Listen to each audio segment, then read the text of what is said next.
2025-yilga ishlab chiqarilgan Cobalt mashinasini video obzor qilib beramiz. 12.000 dollar taqalgan joy. Boshlanish to'lov 300 dollar bilan avto kredit qilib beramiz. Narxga olish kerak bo'lsa, egaga telefon qilishingiz mumkin. Mashina holati zo'r. 2025 buni nimasini maqtash mumkin? Yili yangi bo'lsa. Probegi 40 mingta.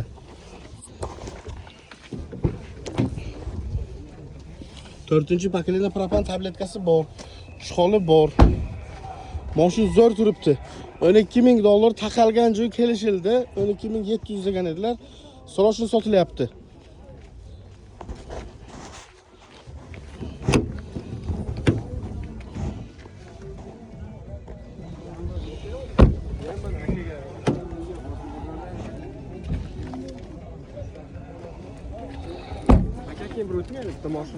Bo'ldi akajon.